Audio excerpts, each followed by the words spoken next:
Hello and welcome to episode 2 of Around the Natty podcast. I'm one of your co-hosts, Andrew. And I'm Logan. And we're going to be talking a little sports in the Natty.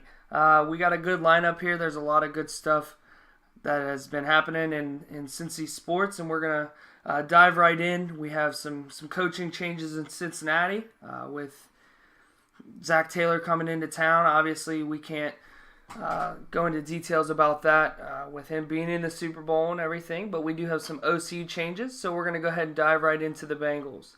The OC, Bryan Callahan. John Gruden announced at the Senior Bowl that we have a new OC in town, Bryan Callahan from the Raiders, quarterback coach.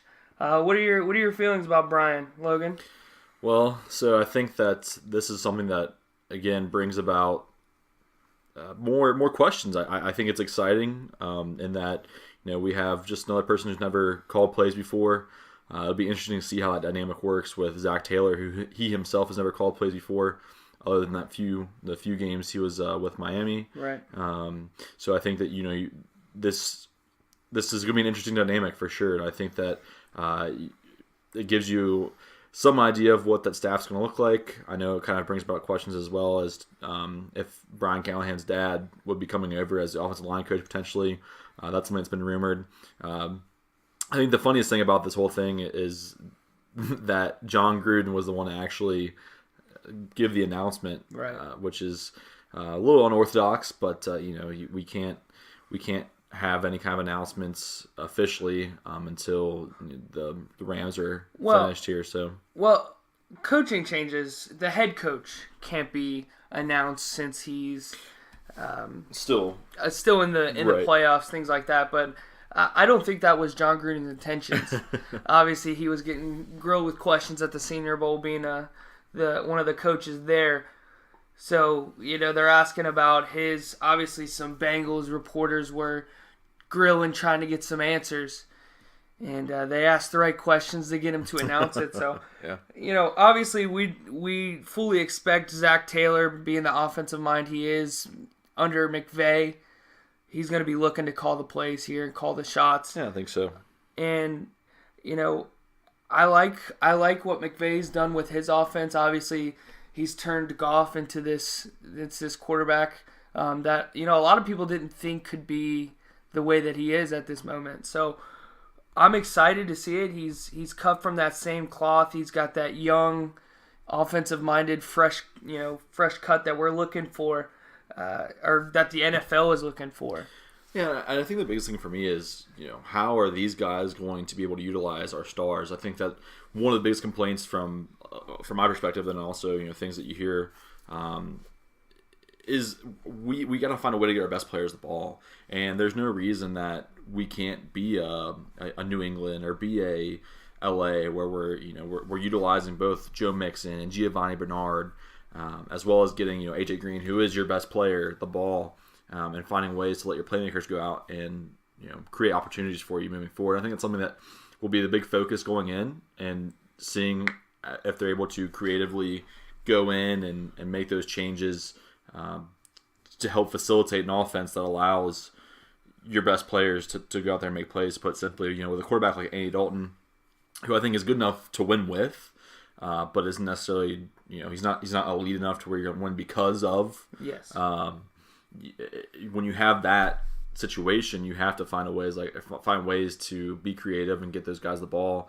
And I think, regrettably for them, they're going to have to do it working around a subpar to not very good offensive line as well. And perhaps we'll see something in the draft where they can go in and kind of address that as well. But for the most part, you're working with a little bit of limitation there. I think you're absolutely right. I think aside from our offensive line, I think we're in good hands. I think, barring health issues, things like that, I think we have the receivers to get it done. Yeah, the playmakers are there for sure. I think we have the running back to get it done. Obviously, we do have some key pieces in there on the offensive line. We have Billy Price, who I think can be the offensive lineman we want him to be. Obviously, again, health was an issue. Clint Bowling has been great for us over the years. And I think Cordy Glenn can be great for us as well.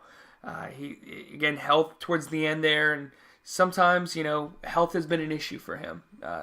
Going back to Buffalo, there was some issues with health there as well. So health dependent, I think, regarding the draft, we can get some key players. I think right tackle is a position we have to address in the draft as well, or maybe free agency.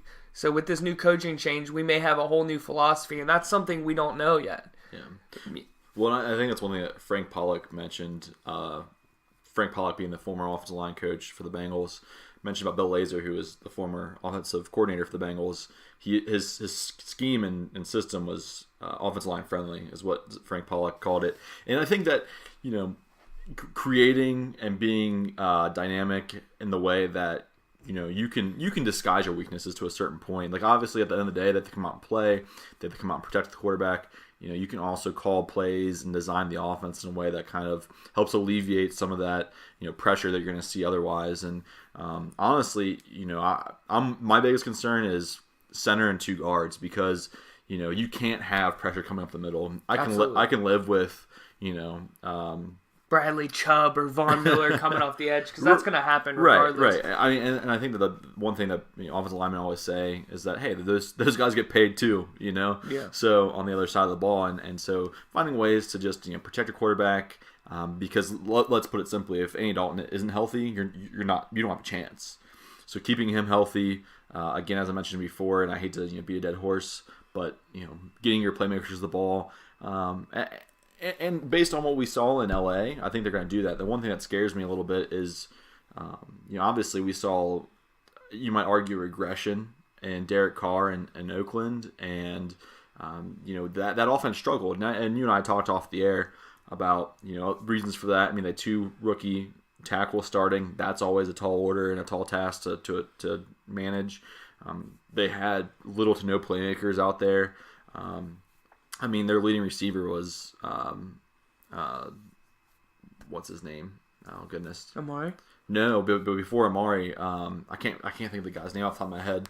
But anyways, to that point, I can't even think of off the top of my head who their big guys were, And I think there's a reason they're 4-12, and it's not all coaching, and a lot of it does have to do with personnel. And so hopefully it's going to be refreshing for Callahan and Taylor. To have those pieces to work with. Yeah, I think it's gonna. Our offense has always had the pieces there, and I feel like there's always been something lacking as far as scheme or sticking with the run or something like that. Yeah. And I think some of these more offensive-minded coaches are gonna expand on that, because the history of the Bengals has always been offense. Right. The Bill Walshes, the Sam Weishes, things like that. It's always been offense, and recently, obviously, the past 16 years, it's been very defensive-oriented. Obviously, the AFC North is it's ground and pound, yeah, absolutely. And more early 2000s, Sure. mid-2000s than now, obviously, Right. with the Steelers' defense being as bad as it was, and our defense being as bad as it was, and the Browns just being the Browns. It's kind of gotten away from that, and I think the league is kind of shifting away from that as well.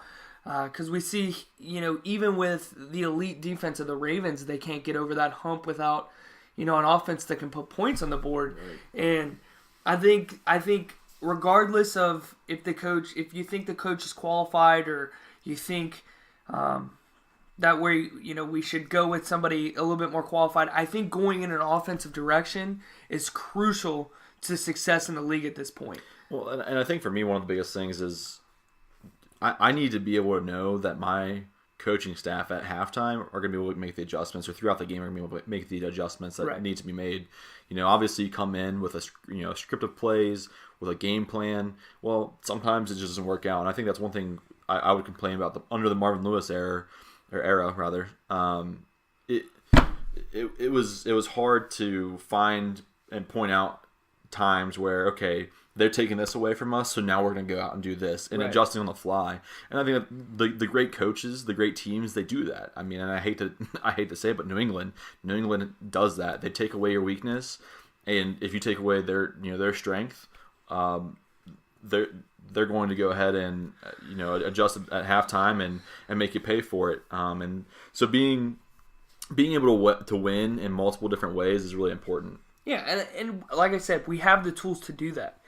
And I think a lot of our faults were due to health and also due to adaptation. The Bengals were one of the worst teams at adapting to a situation. And a lot of that was our defense was tired and our offense couldn't stay on the field. But, I think offense is going to be huge this next year. I'm really excited to see what, Bryan Callahan can do with this offense. I think there's a lot that can be done with it. I think he could be, renovated in a way. Our offensive coordinator position has been a revolving door. Yeah. The past 5-6 years. Right. I mean, you go from Gruden to Hugh to Hugh to Zampese to Laser, and it definitely, I think, a level of consistency will also be helpful for Andy Dalton as well as others around there. And I will say, and one thing that I've heard other people talk about is it's nice to have some level of consistency and veteranship there with Andy having a first-time head coach, a first-time play caller, whether it's Callahan or Zack Taylor.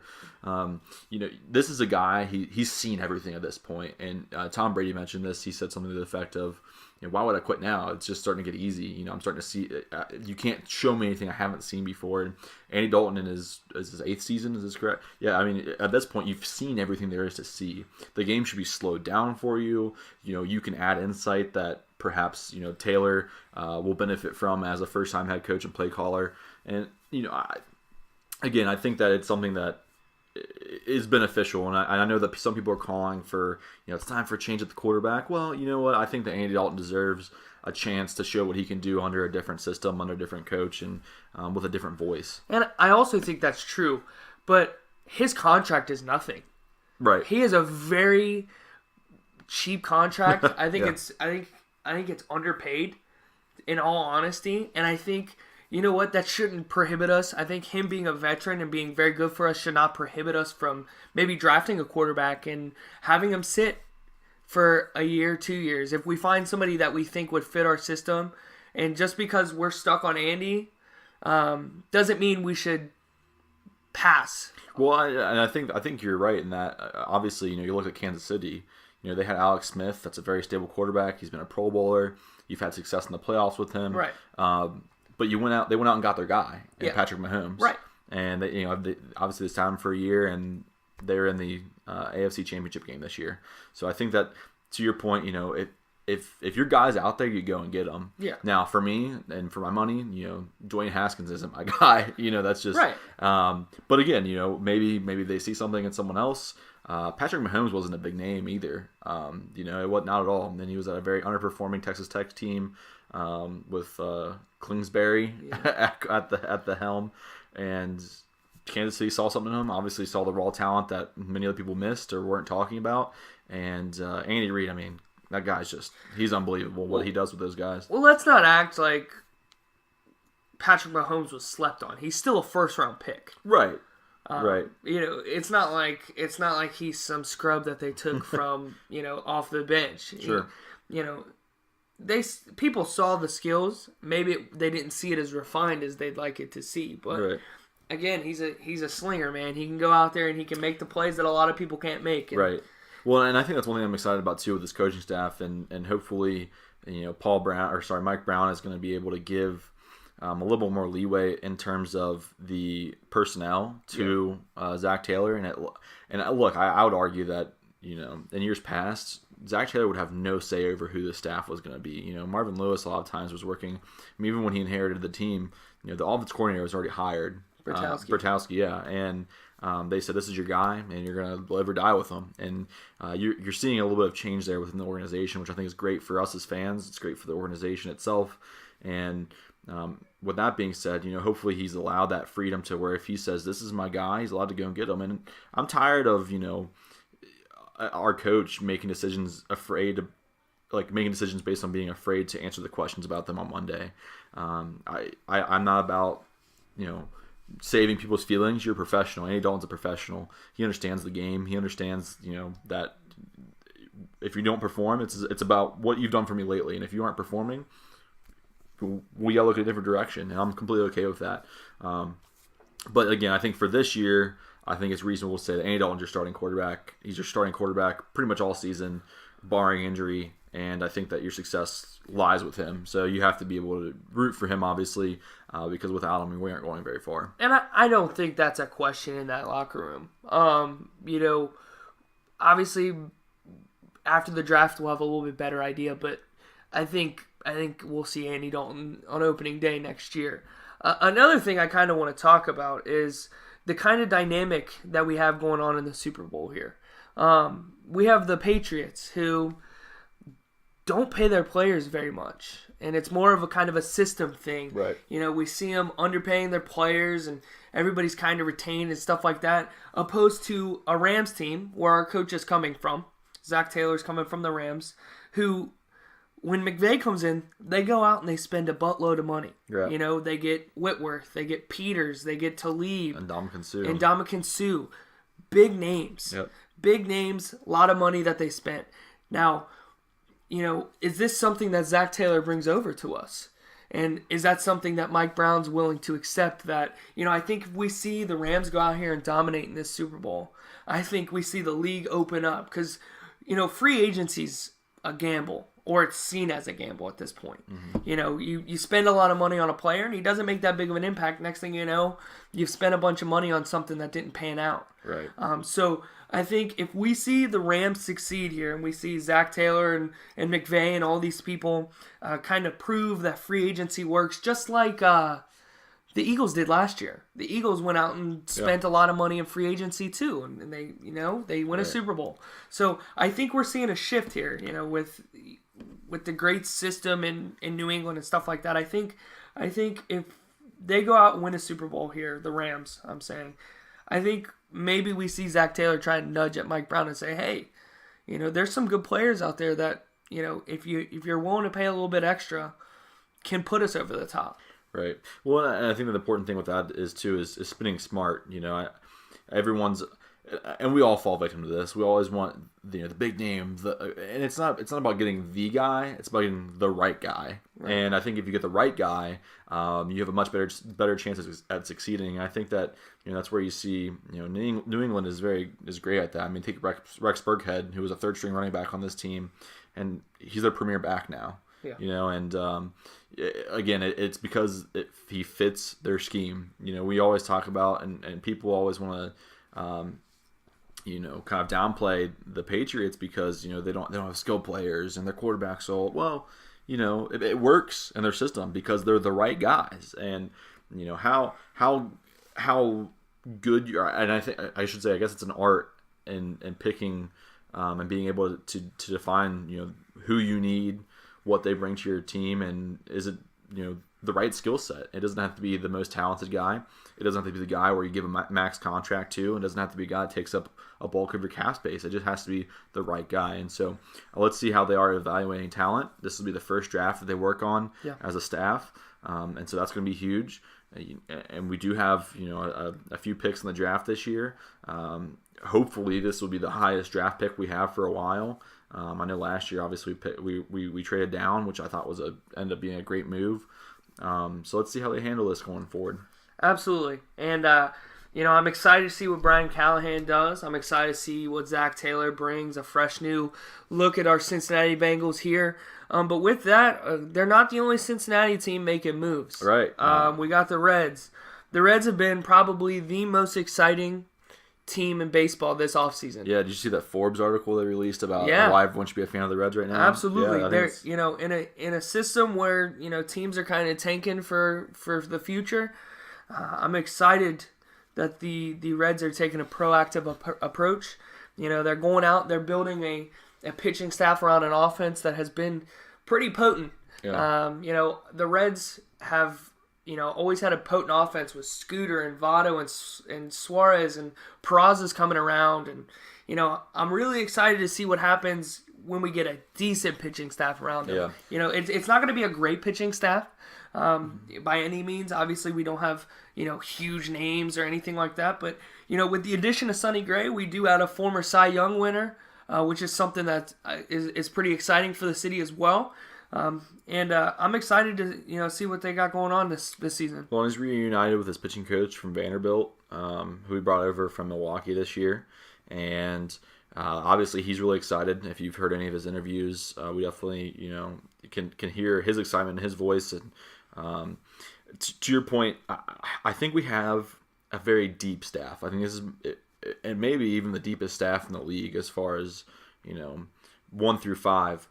The one thing we don't have is an ace, and I don't think that we're in a position now where we go and we trade away a bunch of our prospects. I don't think we're desperate for that yet. I think the Reds realized and they tried let's let our young guys go out there and play and see what we have. They tried that, it didn't work, and for all intents and purposes, the last 3 years have been failures. They've been failures for the Reds, and the attendance showed.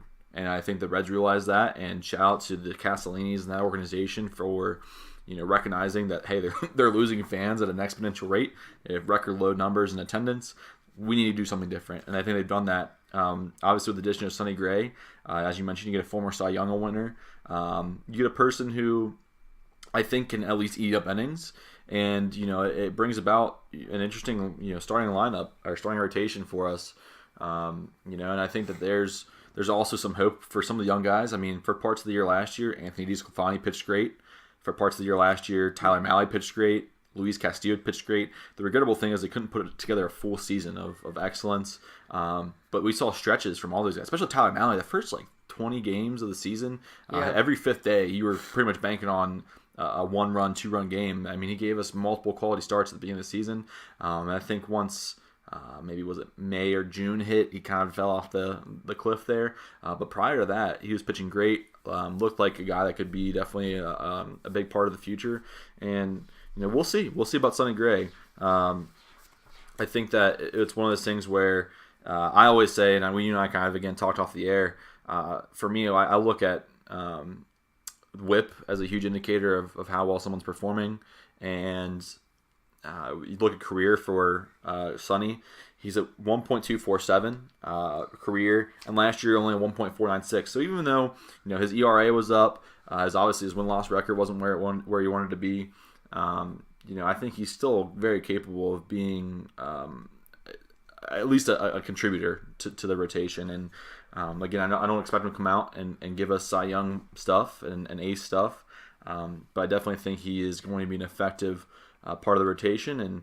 And I think it's a high risk, high reward kind of thing where obviously you lock him up for 3 years, you're paying him a pretty good amount of money, and so if he comes and he's garbage, then obviously you kind of shot yourself in the foot a little bit.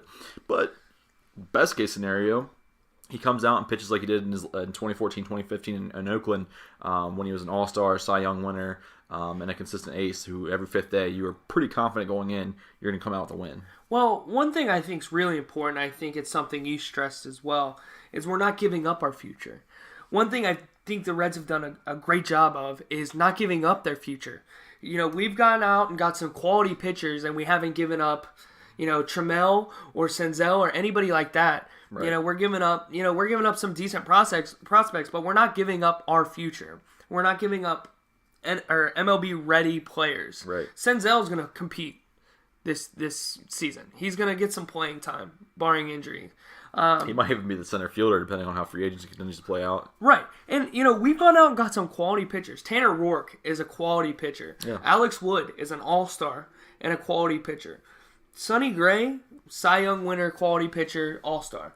So, even if they don't come out and give us those numbers that, they put together, in years past, I think we're taking a right step in the right direction. I think we're elevating our pitching staff way better than it was last year. Yeah, for sure. Our pitching staff was so young last year, and it just showed when you saw, them being tired.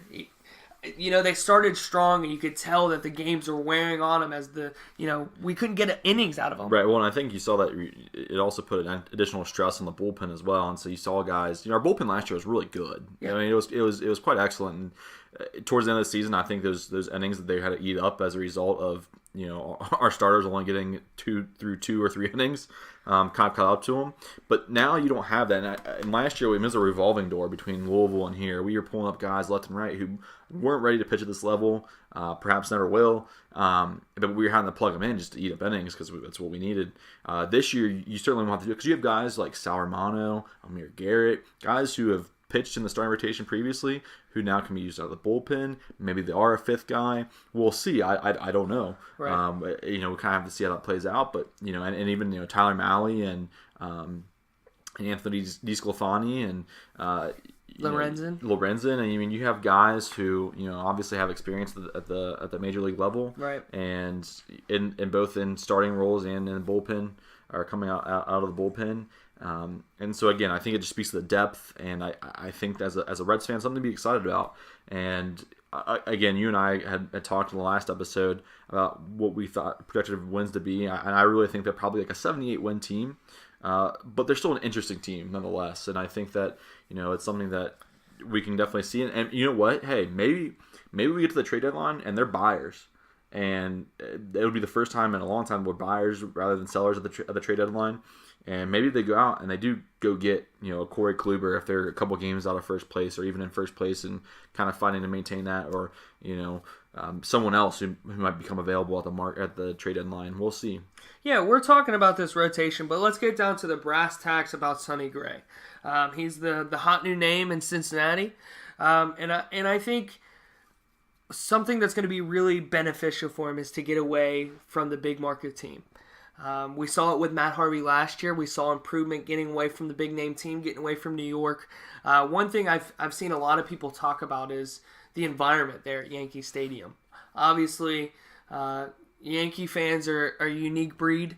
They're very harsh, things like that. Tough place to play for sure. Yeah, absolutely. And I think Cincinnati is a place for redemption, not only in football but in baseball as well. I think people enjoy the city. I think things like that. One thing I'd like to point out is the drastic day and night difference between his home and away splits in ERA. In the home ERA, he's throwing a 6.98 ERA. And then away, he's throwing a 3.17 ERA. Those are day and night. Right. Obviously, we don't expect to see that big of a split next year. But I think getting away from Yankee Stadium may be beneficial for him. We look over there, you see that short wall. I think that's not very helpful for pitchers. Obviously, GABP is not the most hitter-friendly ballpark pitcher-friendly ballpark in the world. But sometimes just the change of scenery is good for people. Right. So.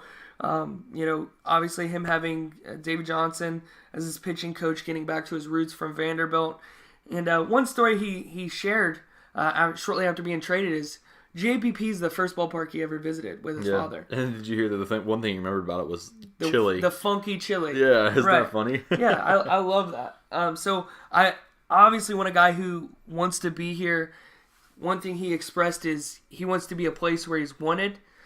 That 3-year contract definitely proves that he's wanted here, and we think he can succeed here. And I'm hopeful that he can succeed here as well, because he definitely has the stuff. His fastball velocity hasn't dropped much. And that's the thing. He's a stuff pitcher. He's not a command pitcher. He's not going to be a guy that paints the edges and stuff.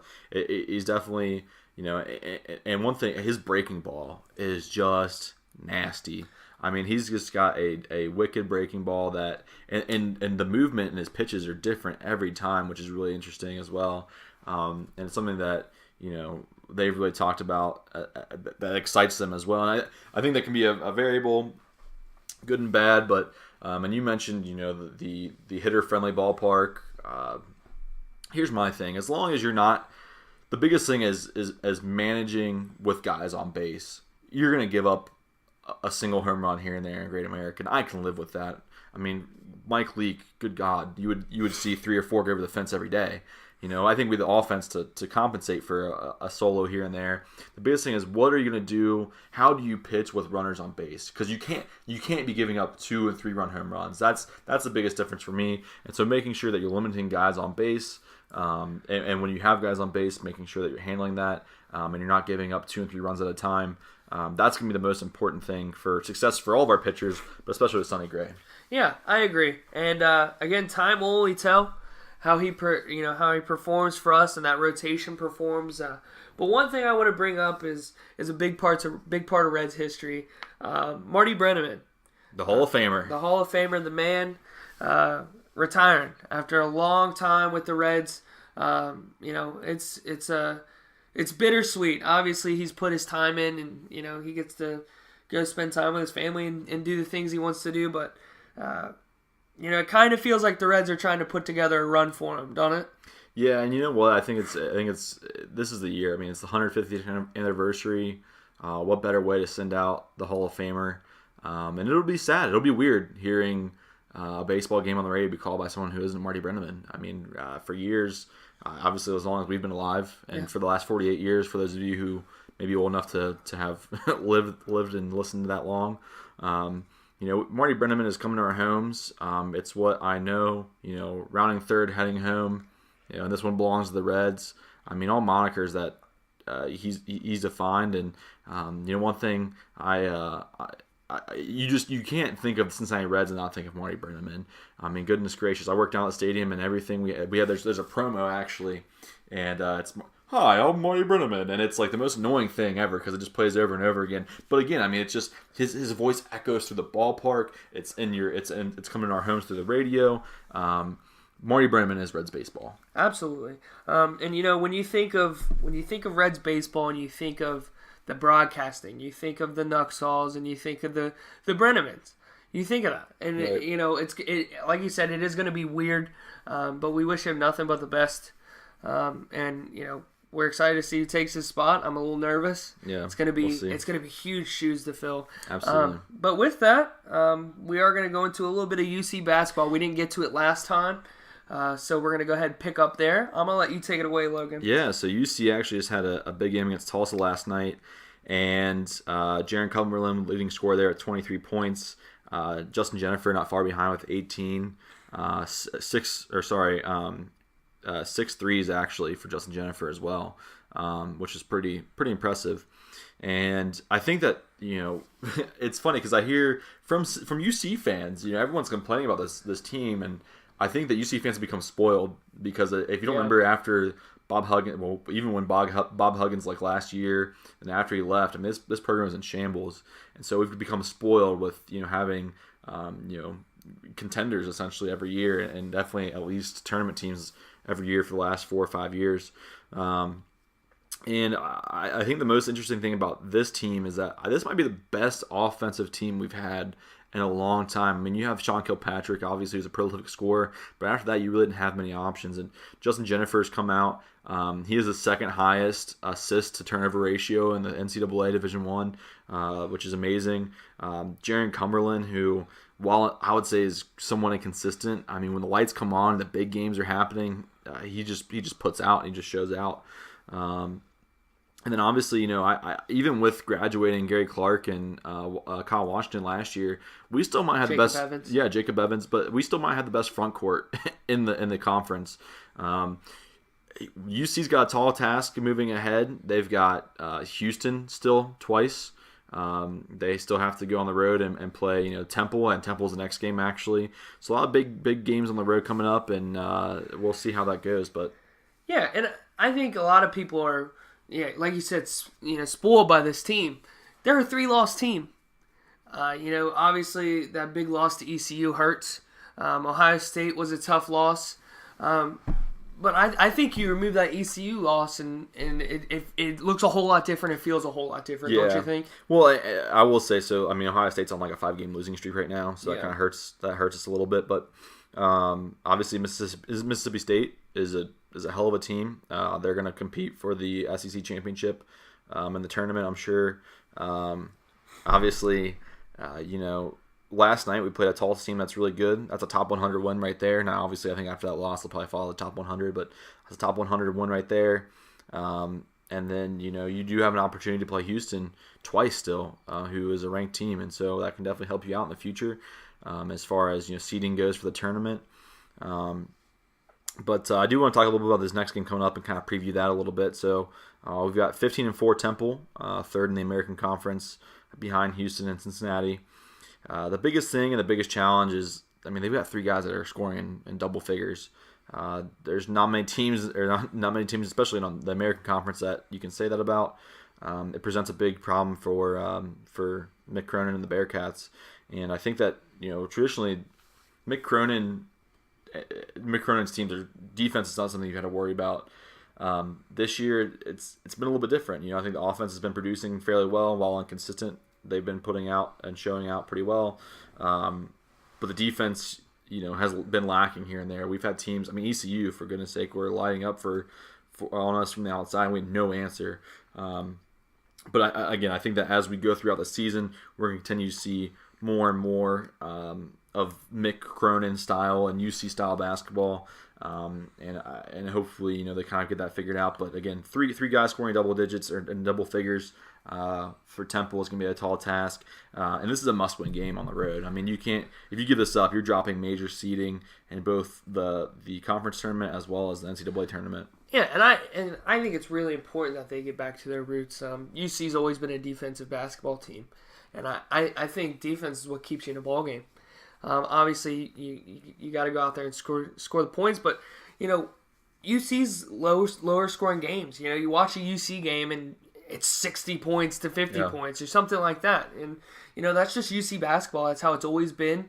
I think one thing NBA scouts look for is a ball player who can play some defense, because it's so scarce in the NBA nowadays. We see Gary Clark out there killing the game. Yeah, that's the thing. You have to be versatile. Yeah. Absolutely killing the game, and he's not just scoring the points; he's getting the assists, and he's blocking, and he's just doing pivotal things for this team, for the Rockets. And I think if once they get back to that brand of basketball that they're used to playing, I think they can compete with any team in the division, well, as in the college basketball. Yeah, well, and I think one of the things looking forward or going forward is, Jaron Cumberland has to be more consistent, and we've got he's talented enough to average 4 to 6 rebounds a night, and there's no reason that he's not. And our offense operates differently when he's rebounding the ball on the defensive side of the floor, because then he's bringing the ball up. Justin Jennifer has proven and has shown this year that he can be a great off-the-ball player. Right. Last night, like I said, he hit 6 threes, all assisted. The offense just looks different, is more fluid when Jaron Cumberland also dedicates it to the defensive end of the floor. When he brings the ball up, it allows for Kane Broom and Justin Jennifer to get involved in a different way. Whereas now it's Cumberland looking for a Jennifer shot. Instead of Jennifer looking for Cumberland. And you saw it against the ECU, that loss. I hate to put on one guy, but Jaron Cumberland had like 4 points going into the half. That can't happen. And I think that games like that, you see him kind of fall off the cliff a little bit, and he always plays better in the bigger games. I think that as a junior, we really need to see that continue maturing and maturation process for Jaron Cumberland, and he needs to come in and be ready to be the guy, because we're going to go as Jaron Cumberland goes. And obviously, like I said before, he actually has more scoring options than did, let's say a Sean Kilpatrick back a few years ago.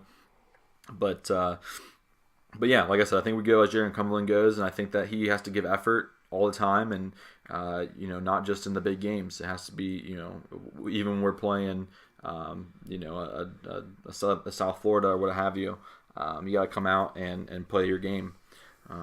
But yeah, so I think going forward, like I said, it'll be interesting.